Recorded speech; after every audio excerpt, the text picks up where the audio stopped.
Imagine discovering that the person who quietly saved your life, who paid your rent, kept the lights on, made sure you were never cold again, was the same man carrying the weight of a promise he made to your dead brother. Imagine falling for him before you knew any of it, and then imagine finding out.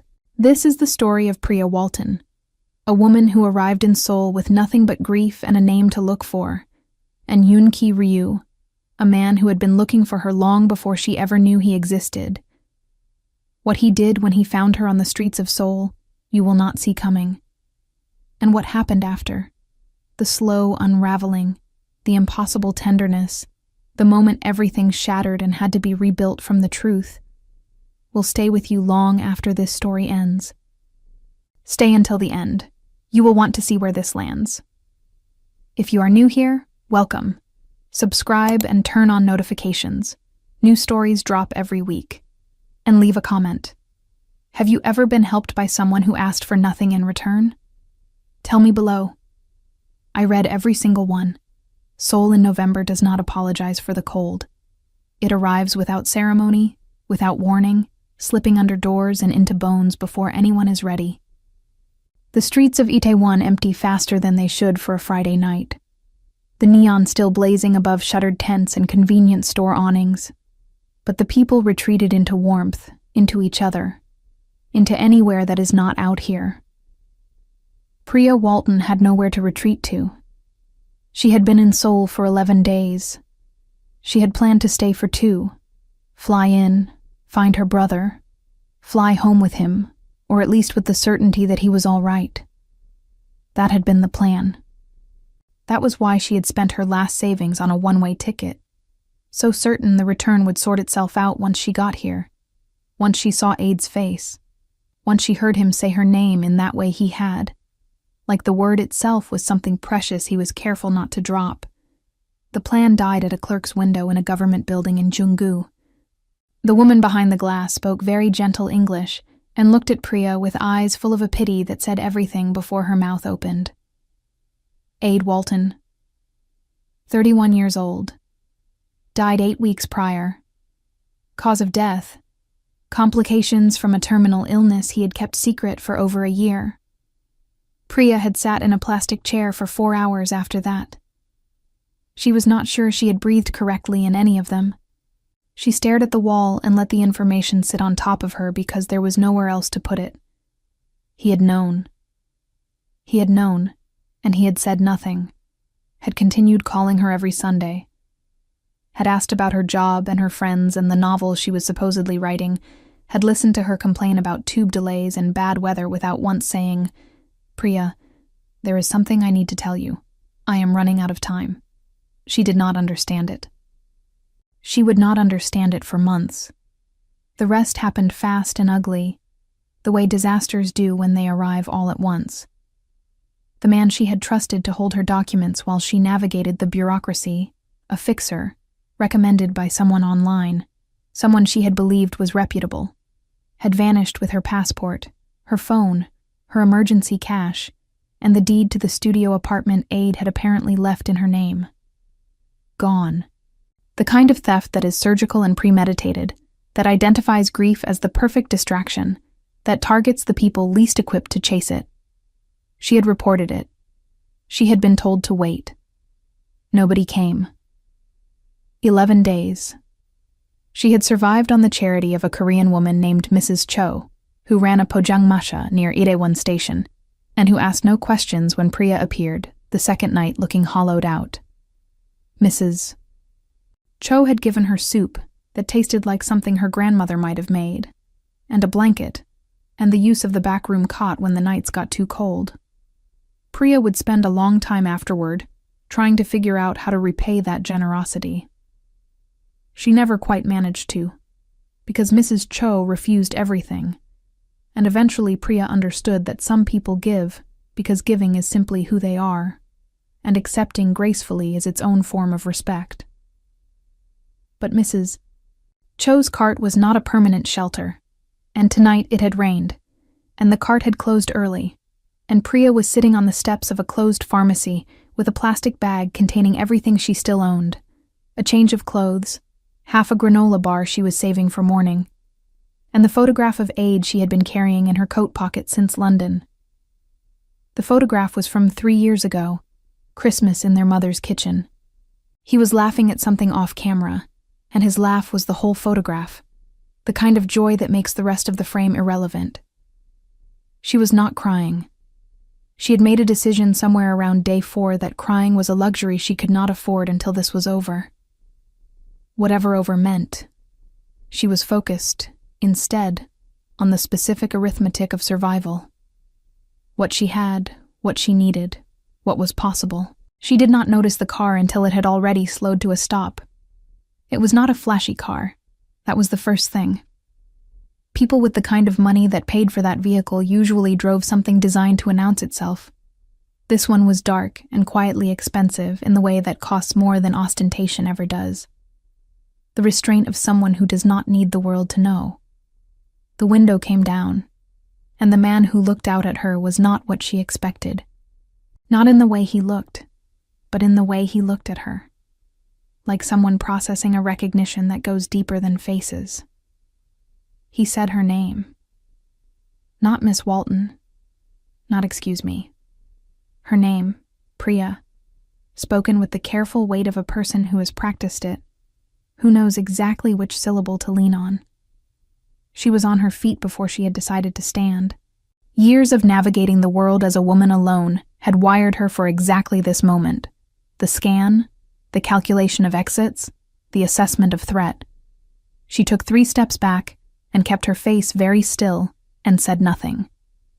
He got out slowly, both hands visible. He stood in the rain, not a drizzle but a proper November Seoul downpour, without pulling up his collar or moving toward the awning. As if he had decided she needed to see that he would stand in it if she needed him to, that it cost him nothing to be uncomfortable, that her wariness was not something he was in any hurry to dissolve. He introduced himself. Hyun-ki Ryu. He had known A-Day. He had been looking for her for 3 weeks. She stood in the rain and thought, here is a man who knows my name and my brother's name, and claims he has been searching for me, and every instinct that has kept me alive for 11 days is sending a signal I cannot fully decode. Not danger, exactly. Something more complicated than danger. Something that required more precision than she currently had available. She wanted nothing from him. She made that clear. He did not argue. He did not press. He stood a moment longer in the rain, long enough for her to understand that he was not going to. And then, quietly, with no drama at all, he passed along something Aid had once said, that Priya was the most stubborn person he had ever loved, and that he meant it as the highest possible compliment. Something moved in her chest. She hated that it did. He pressed a card into her palm. A single number. Nothing else.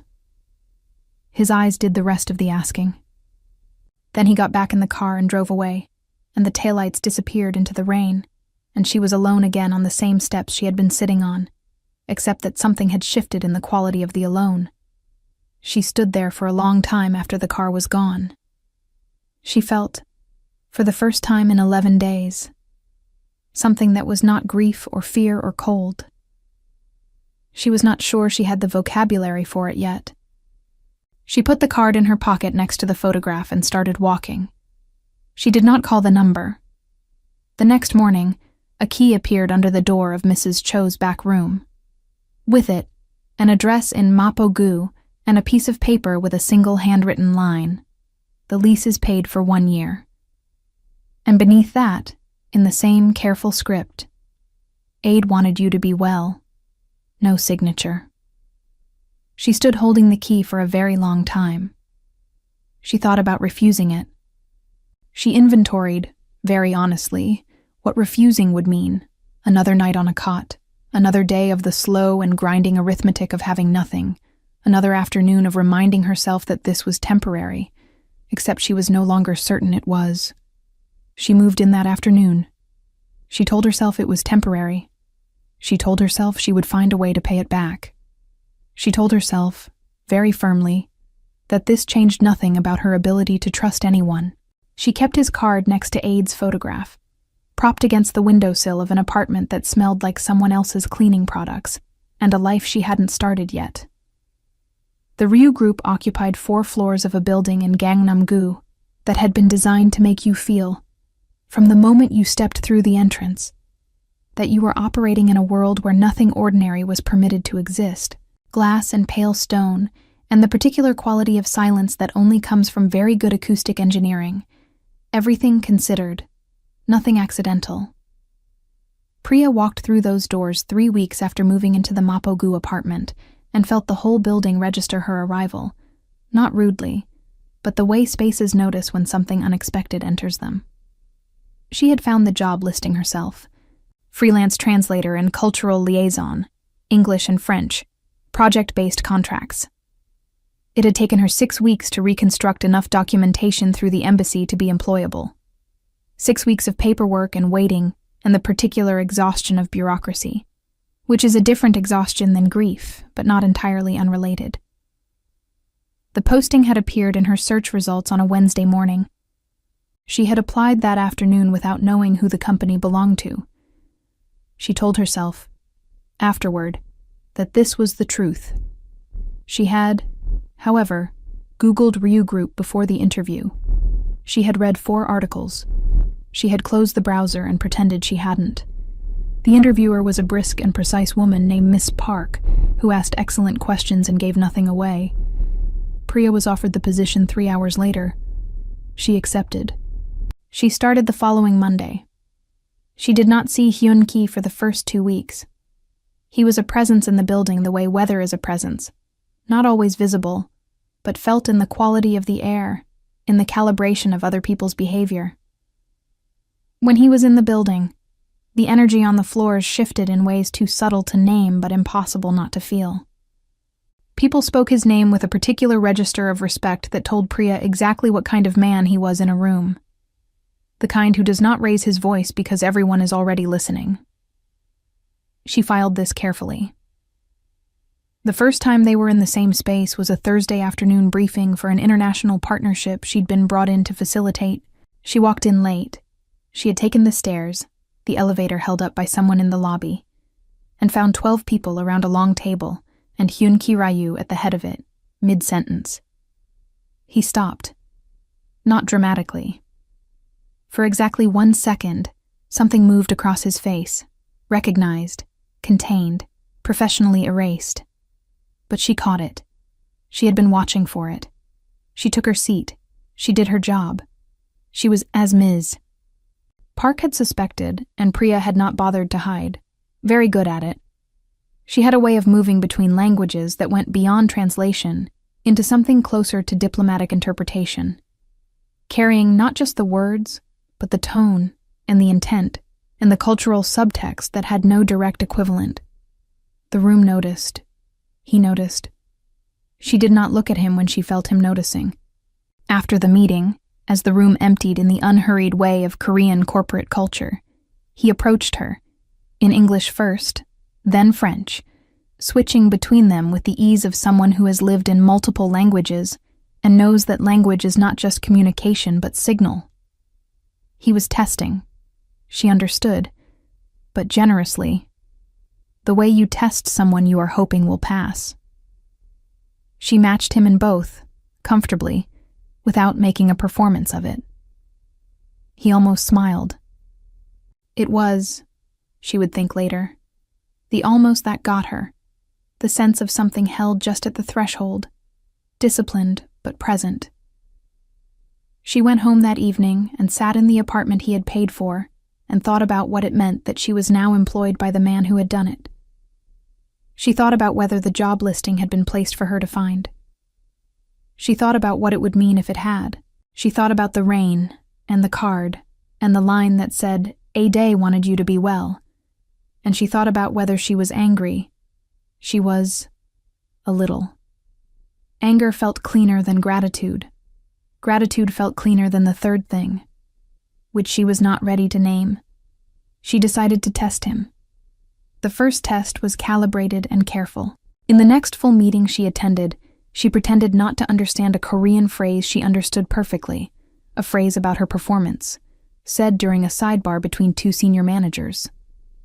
She kept her face attentive and slightly puzzled, waiting to see if anyone would translate it honestly or smooth it over. He translated it for her, accurately, without editorializing, without inflating. And then in Korean, low enough that only someone paying close attention would catch it, he told the room that her understanding of subtext in multilingual environments was the best he had seen in years. She kept her face still. She added this to the file. The second test was more direct, because she was tired of subtlety and had never really been suited to it.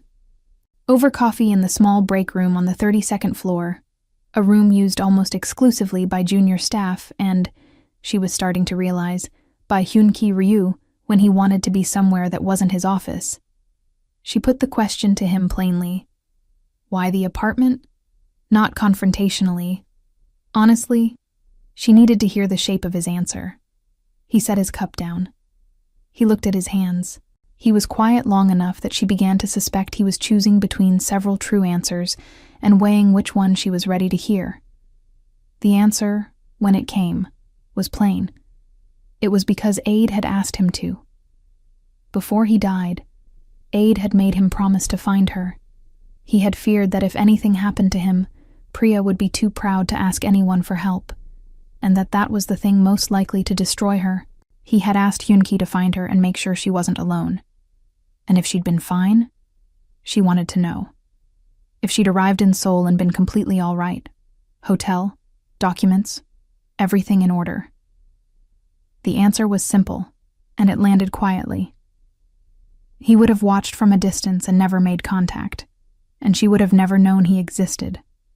She held that, the specificity of it, the restraint it described, the surveillance that would have remained invisible, the care that would have never announced itself. She wasn't sure whether to find that comforting or unsettling, and the fact that she couldn't decide felt important. It was a strange kind of love, she thought aloud, watching over someone who doesn't know you're there.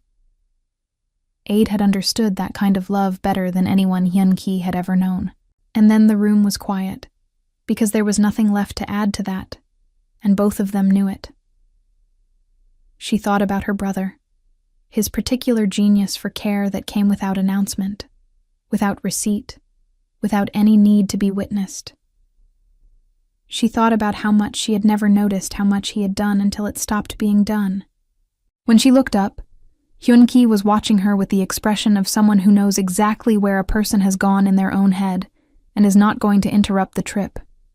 "Thank you," she managed, "for finding me." Just those 4 words, because they were all she had. He picked up his coffee. He was the kind of man, she was learning, who accepted certain things in silence because he knew that speaking would diminish them. December arrived and Seoul wrapped itself in lights with the commitment of a city that has decided, if winter is coming, it might as well be spectacular. The Han River caught reflections it had no business looking that beautiful, and the streets of Mapogu smelled like roasting chestnuts and the particular sweetness of bakeries that keep their doors open against all reasonable advice. Priya found herself, for the first time since arriving, taking walks that were not survival-related. She walked because Seoul was interesting, and because she was beginning to discover that interesting was a feeling she had almost forgotten. She had stopped counting days. She was not entirely sure when the shift happened. The move from surviving to something softer and more dangerous. Something that looked, from the inside, disturbingly, like living. She had her documents back. She had a bank account with a number in it that was not mortifying. She was being paid fairly for work she was genuinely good at. And that, the ordinary dignity of competence being recognized, turned out to matter more than she had admitted it would. She had also found a small plant at a market in Mangwon-dong, a succulent ai, which the woman at the stall had described as extremely difficult to kill, which Priya had taken as a challenge, and then, quietly, as a comfort. She installed it on the windowsill and began watering it every morning, with a precision that was perhaps slightly excessive for a succulent. But the ritual felt good. The ritual meant she was there. The ritual meant tomorrow was already planned. She was also, undeniably, spending too much time thinking about Hyun-ki Ryu. This was inconvenient. She had catalogued it under inconvenient, filed it there firmly, and continued thinking about him anyway, which was the most frustrating possible outcome, and also the most predictable one in retrospect. The problem was that he was nothing like what she had prepared herself for. She had prepared for guilt, his guilt, worn like a coat he couldn't take off, the need to discharge a debt and be finished with it. What she found instead was attentiveness. He asked about her work, not because it was polite, but because he actually wanted to know. He remembered things she mentioned in passing, and referenced them days later with the unconscious ease of someone who has genuinely been listening, not stockpiling ammunition. He sent her reading, not with messages, not with explanations, just links, articles, a research paper on translation theory, once a piece about the history of jazz and soul that she had not asked about and had nonetheless found herself finishing at midnight. She started sending things back. A piece on Korean architecture she'd stumbled across. A documentary she thought he'd find interesting. He replied to these with single lines that somehow contained the entire response she needed, and nothing extra. She had a colleague, Soo-jin, who had appointed herself Priya's unofficial soul guide with the energy of someone who considers ignorance of a city a personal affront, who noticed. Soo-jin had the gift of noticing things and the complete absence of tact about it, which Priya found, after initial irritation, something close to refreshing. One afternoon over lunch, without preamble, Soo-jin told her that she thought about director Ryu the same way Soo-jin thought about whether her apartment was warm enough before she got home, which was to say, constantly, and without deciding to. Priya looked at her lunch. He thought about her the same way, Soo-jin added, with the authority of someone who has worked somewhere long enough to know things no org chart would confirm. You can't possibly know that, Priya said. Soo-jin gave her the look of a woman who had been paying attention for 4 years and found the objection adorable. Priya filed this under inconvenient alongside everything else and went back to work. The evening that changed the quality of things between them arrived in the second week of December without announcement. She had stayed late on a translation project, legal documentation for a European acquisition, the kind of work that requires total concentration and erases time. When she finally surfaced and put on her coat and took the elevator down, she found the lobby quiet and nearly empty, and Hyun-ki near the door, reading something on his phone. He was not, technically, waiting for her. She chose, in that moment, not to interrogate the distinction. He offered to drive her home. She agreed before she'd finished deciding to. The drive should have taken 20 minutes. It took over 2 hours. Neither of them acknowledged this. He drove with the unhurried quality of someone with no agenda and no destination he needed to arrive at. And she talked, because something about the dark and the motion and the city flowing past the windows loosened the architecture of her usual caution. And she found words coming out of her that she had not planned to give to anyone. She talked about Aid, about growing up with him, the way he had been simultaneously the most responsible and the most irresponsible person she had ever known, capable of managing a household budget at 15 and forgetting to eat for 3 days in a row. She tried to describe the way he laughed and found she couldn't quite, and settled on this. It sounded like something that had been waiting all day to happen. Hyun-ki made a quiet sound at that, involuntary, the sound of recognition, and she understood that he was seeing the same laugh she was, hearing it in the same interior space. The anger was still there. She admitted it openly. Anger at Aid, for not saying anything, for deciding, by himself, that protecting her from the knowledge was worth more than letting her be present at the end. She understood why he had done it. She knew exactly how his mind worked. But she had sat in that government office thinking about every Sunday phone call where he had asked about her job and listened to her complain, and never once let the word dying into the conversation. She still felt cheated. Hyun-ki was quiet for a moment. Then he shared what he had carried alone for a long time. He had known 6 months before the end. Ad had made him swear not to tell anyone. Said the one thing he couldn't stand was for people to spend his last months treating him like he was already gone. He had wanted to keep being Aid for as long as possible, Hyun-ki had argued. Aid had listened very respectfully, and then done exactly what he had already decided to do. That was so him. And she laughed before she had decided to, out loud and without planning to, helpless and real, the kind of laughter that lives right next to grief and sometimes tips into it without warning. He laughed too, and the car filled with it. And for a minute, they were just two people laughing at a man they had both loved, who had been absolutely impossible and absolutely irreplaceable. When it settled, the car was quiet.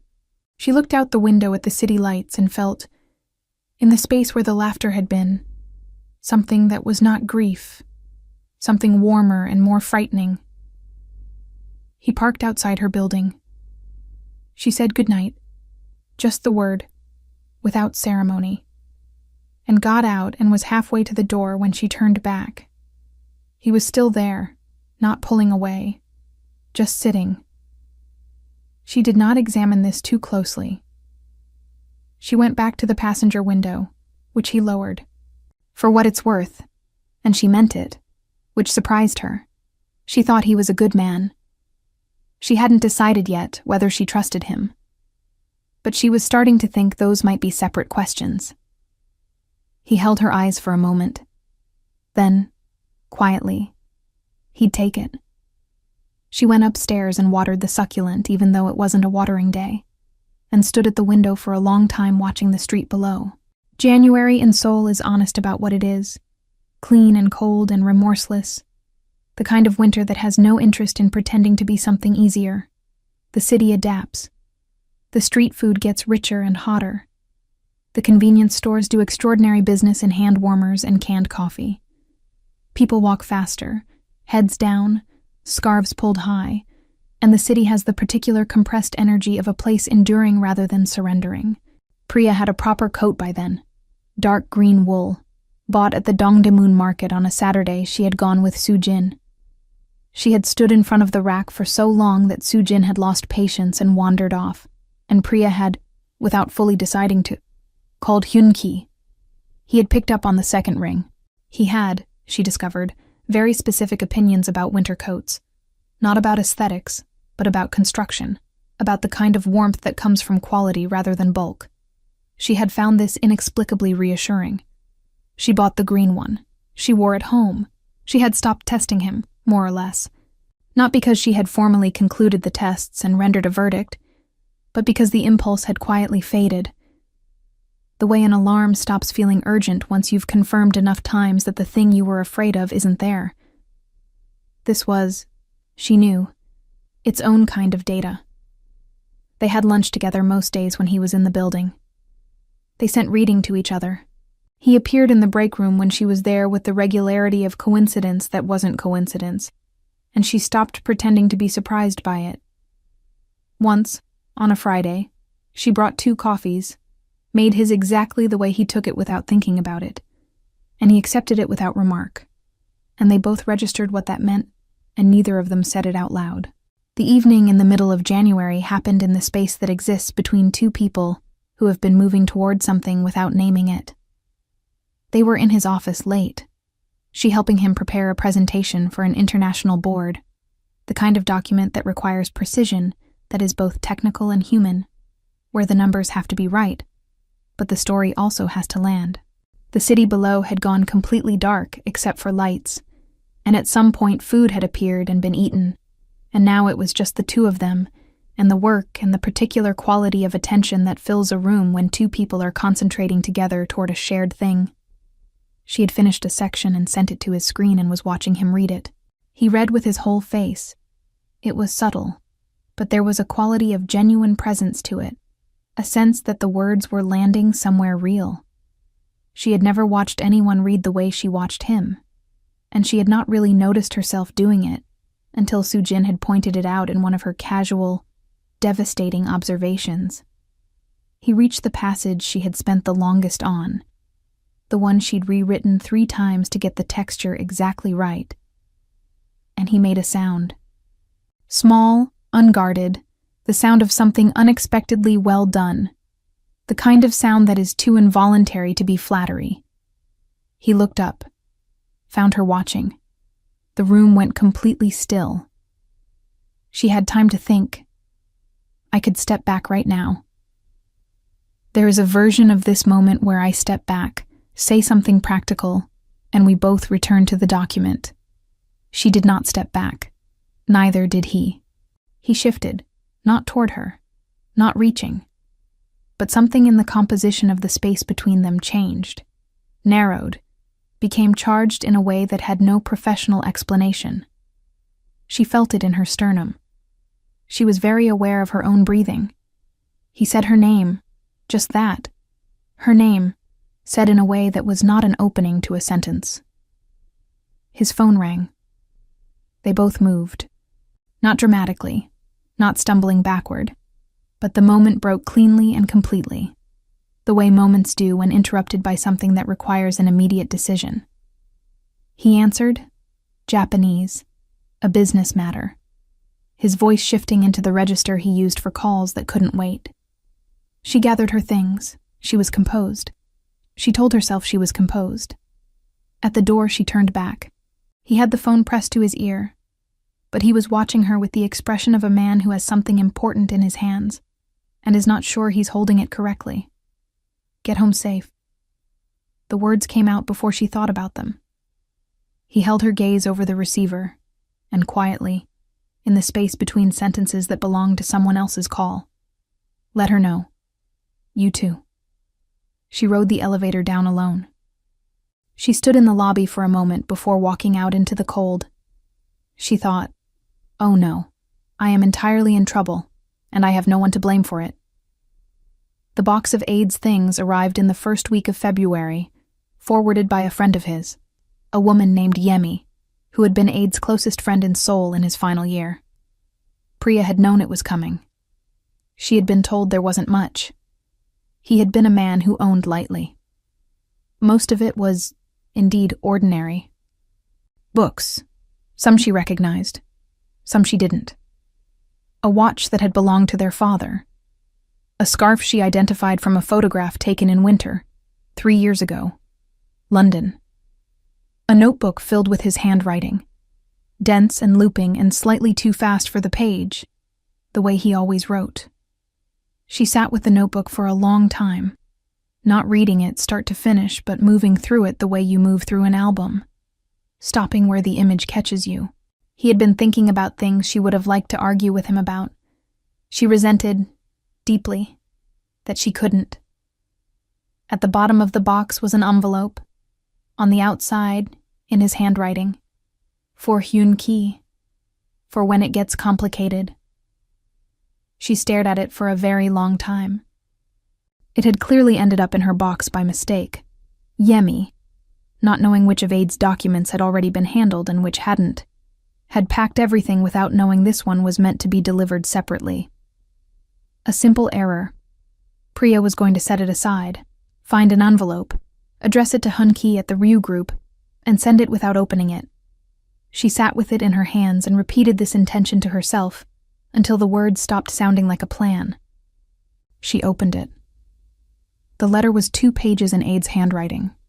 He wrote the way he talked, directly, with sudden swerves into tenderness, and then back to directness, as if the tenderness embarrassed him, and then he decided he didn't care. She had read 3 sentences before she understood that she was going to have to read all of it, because it was already doing something to her that she could not stop. He wrote about the diagnosis, about deciding not to tell anyone, and about coming to understand, too late, that this had been wrong, not evil, but wrong, the way well-intentioned decisions can be wrong. He wrote, I think I spent my whole life protecting people from the things I was afraid of. And I wonder, now, if that was love, or if it was control wearing love's clothing. I think it was both. I think it was mostly love. But I should have asked. Then he wrote about the promise. He had asked Hyun Ki to take care of Priya, because Hyun-ki was the only person he trusted to do it without making her feel reduced, without turning care into something that diminished the person receiving it. That understanding was rare, Aid wrote, and he had trusted it with the person he loved most in the world. And then, because he was dead, he wrote, and therefore allowed to be direct about things he had let go unsaid while he was alive. He told Hyun-ki that he knew. He had known since the Christmas Hyun-ki came to London and spent 4 days asking about Priya without ever asking to speak to her directly, because Hyun-ki had decided, by himself, for both of them, that it was not appropriate to feel that way about his best friend's sister. Aid had never called him on it because he knew Hyun-ki needed to come to it in his own time. But now the time was now. It had always been now. Stop deciding what is best for the people you love without giving them a vote in it, he wrote. I learned this too late. You don't have to. The last paragraph, she is going to push back. She does that. She will test and doubt and hold at arm's length long after it stops being necessary, because she has been burned before and does not have a setting for partial trust. Don't mistake the distance for rejection. Just stay. She always comes back for the things that are real. Priya sat on the floor of the apartment with the letter in her hands and felt many things at once, which was one of the things she had always found hardest. The times when the emotions refused to cue politely and instead all arrived together. There was grief. There was the particular tenderness of being known by someone no longer there to know her.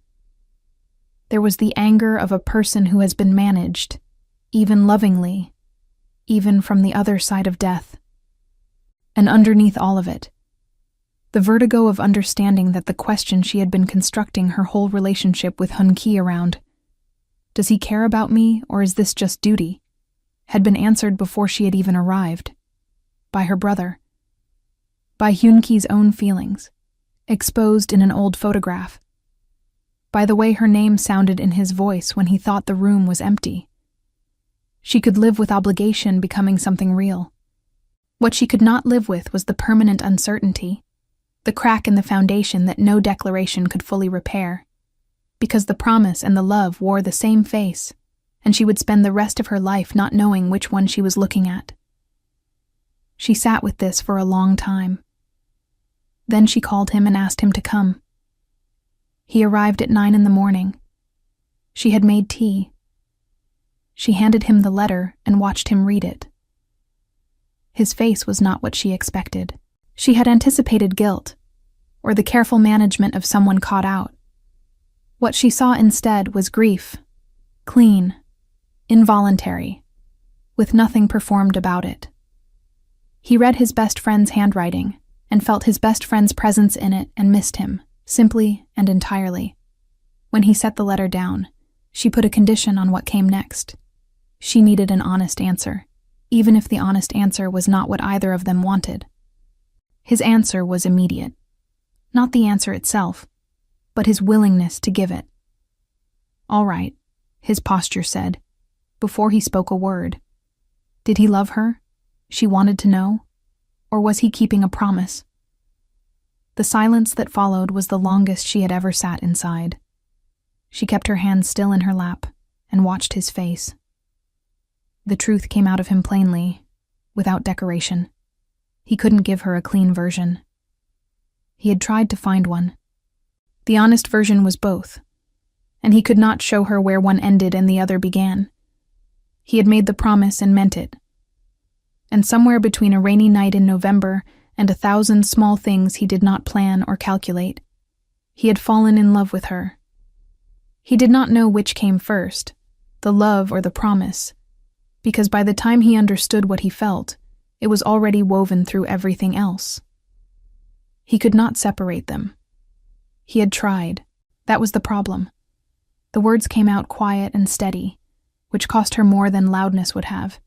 He knew. He could see it. He did not argue. She needed some time. He nodded. He stood. He did not bargain or argue or reach for something that would make the moment easier. He put the letter on the table and walked to the door and paused there. Just a moment, one hand on the frame. And she braced herself for the thing that would make staying simple. Instead, simply and without ornament, take whatever time she needed. He would be there. He left. She sat in the quiet apartment and pressed Ade's photograph to her chest and cried. Properly, for the first time since the plastic chair in Yonggu. She cried for her brother and for herself and for the thing she was afraid to hold. It helped. It always does, eventually. She took 2 weeks. She worked remotely and sent her files on time and did not initiate contact. And he kept his promise. No calls, no messages, nothing that could be read as pressure. The absence of him was its own kind of weight, which told her something she noted without yet knowing what to do with. She walked. Seoul rewards this in winter if you dress for it properly. The city has layers and pockets and hidden paths that only reveal themselves to people with time and no particular destination. She walked the Han River Trail in the cold, where the wind came off the water and cleared her head the way nothing else did. She walked the narrow alleyways of Mangwondong, where she knew the faces of the vendors now, and they knew hers.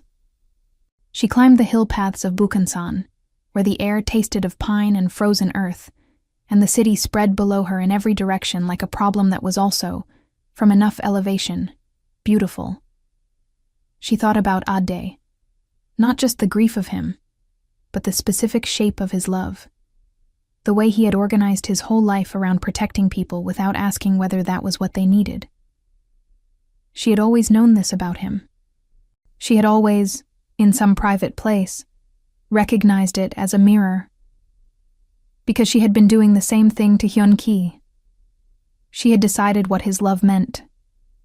She had appointed herself the authority on his interior life and ruled against him without allowing him to testify.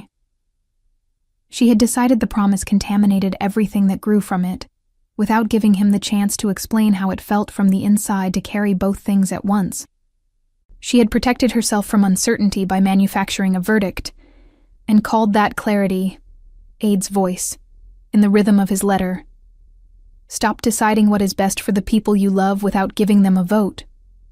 She sat on a bench above the city on a Thursday afternoon, and admitted to herself, in the clean, cold air, that she had been done thinking for at least 5 days. She had been maintaining the distance anyway, because she was afraid, not of him, not of the promise, of being chosen, of believing she was chosen, of what it would cost if she was wrong. The bench was wooden and cold, and looked out over a valley of rooftops, and beyond them, the towers of the city catching the afternoon light. She had found it by accident on her second walk, and had come back twice since. It felt like a place for decisions. She called him. He picked up on the second ring, always the second ring, which she had stopped being able to dismiss as coincidence. Could they talk? Yes. Where? She described the bench, the 40-minute walk up from the nearest station. No practical reason to go there in February. An hour. He would be there. She was already on the bench when he arrived. She had planned this. She needed to be the one who was already there, who had made the trip first, who was waiting. She needed to see him choose to make the walk. He appeared at the top of the path, breathing a little harder than usual, his coat dusted with cold. And he looked up and saw her, and something in his expression settled. The way things settle when they land in the right place after a long time in transit. He sat down beside her. He looked out at the city. He waited for her. She owed him an apology. She began. She had decided what his feelings meant without asking him. She had decided the promise was evidence against him, and she had made that determination by herself, and given him no real opportunity to speak to it. She had been angry at people her whole life for doing exactly that. And then she had done it to him. Carefully, with the precision of someone who doesn't want to be misunderstood. She hadn't done anything wrong by needing time. No, she agreed. But she had been done thinking a week ago, and she had kept the distance anyway, because she was afraid. She wanted him to know that. It felt dishonest not to. The question came back to her. Simple and unhurried. What was she afraid of? The true thing came out of her, the one she had been walking toward for 2 weeks, that had required a hill and a cold bench and 5 days of unnecessary distance to finally reach. She was afraid of being loved because of who she had lost, of being a stand-in for grief, of never being able to know, in any given moment, whether she was chosen or inherited, of spending the rest of her life trying to read which thing she was looking at and never being certain. He turned to face her then, fully, in the way he did when something was important enough to face directly. She held the eye contact. It cost her something. She held it anyway. He needed to say something, and he needed her to hear it as a fact, not a defense. Was she listening? He had fallen in love with a woman who spent 3 weeks testing him and was right to do it, who pretended not to understand Korean in a meeting to find out if he'd betray her when she wasn't supposed to be able to hear, who asked a direct, uncomfortable question when most people would have let it go, because she believed the truth was worth the cost of asking, who walked up a freezing hill in February and sat on a bench to be the one who was already there, because she understood what it means to choose. That woman, the one he was describing, had nothing to do with Ade's grief, or his own guilt, or any promise made to anyone. Ade had given him a direction to walk. She was what he found at the end of it. Those were 2 separate things, and he could not unknow them. The city spread out below them, ordinary and enormous, full of people who had lost things and found other things and kept going. The light was going, the sky turning the particular violet gold of Seoul at dusk, and the air was cold and sharp and completely clear. That was a very good answer, she admitted. 2 weeks to work on it, and there was something in the slight ruefulness of those words, the self-awareness, that made her laugh. Actually laugh, out loud and without planning to, and it sounded like something that had been waiting all day to happen. Like Ade, a little, in the specific quality of its release. She thought, maybe we carry the people we love in the way we laugh. Maybe that's where they go. She leaned into him, not dramatically, simply. The way you move toward warmth when you have been cold long enough, when the cold has stopped being a challenge and started being a weight, and warmth is available, and there is no reasonable argument for staying cold. He put his arm around her, and they sat on the bench above Seoul, and the city went about its business below them, luminous and indifferent and full of stories that had nothing to do with them, which is exactly as it should be. After a while, there was one more thing. He had to promise not to make it a bigger thing than it was. He promised nothing. She thought she had been in love with him since the night he stood in the rain and didn't ask her for anything. He was quiet for a moment. Then, that was, objectively, a bigger thing than she was making it. She knew. Good. That single word, the warmth in it, the certainty, was enough. Below them, Seoul kept being Seoul, loud and luminous and relentless, full of people moving toward each other, or away from each other, or standing still trying to decide which direction made sense. The Han caught the dying light the way it always did, turning something simple into something that required looking at. A city that had been there for centuries, accumulating lives, offering nothing and taking nothing, simply continuing to exist and letting the people inside it figure out what to do with that. 2 of those people had figured something out. Spring came to Seoul the way it always does, suddenly, and with the indiscriminate generosity of something that has been patient for a very long time. By March, the succulent on Priya's windowsill had 2 new leaves. She considered this a fair indicator. By April, she had moved most of her books into the apartment in Yongsan-gu, which had better light and bookshelves that were genuinely capable of the volume she traveled with. By May, she had stopped referring to it as his apartment. Language catches up to reality slower than reality moves, but it catches up. She was 27 now. Her birthday had been in March, celebrated in a Mapo-gu park, where the cherry blossoms lasted exactly 4 days, and they had the extraordinary luck of being in them for 3. Soo-jin had organized the whole thing with the efficiency of someone who has decided that joy is a logistical project. Hyun-ki had given her no gift. He had given her, instead, a morning, slow and unscheduled, the kind that happens when no one has anywhere to be and no one is pretending otherwise. She had thought, that morning, that this was it. This was the whole point, not the grand gestures. The mornings. She talked to Aid sometimes. In the way you continue a conversation with someone who has stopped responding, privately, in her own head. The ongoing monologue of a person who has too much to say to the people who are no longer there to hear it. He had been right, and she hated that. And she missed him every single day. And she thought he would like who she was becoming. And that she thought he had known, somehow, that it would go this way. And that he was somewhere extremely pleased with himself about that. She thought she could hear him laughing. She let herself. Hyun-ki kept the letter in the drawer of his desk. Not on display, not hidden, just held.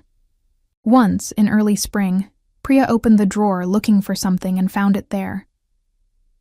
She stood looking at Aid's handwriting for a long moment.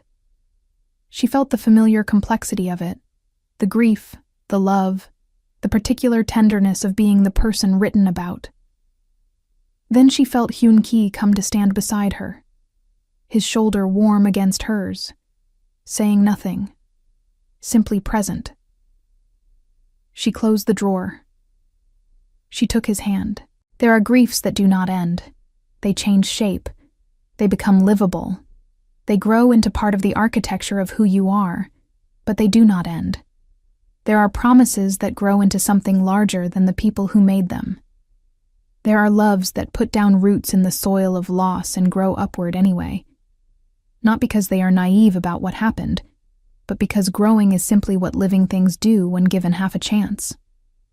Priya Walton had arrived in Seoul with nothing but a name to look for and a photograph in her coat pocket.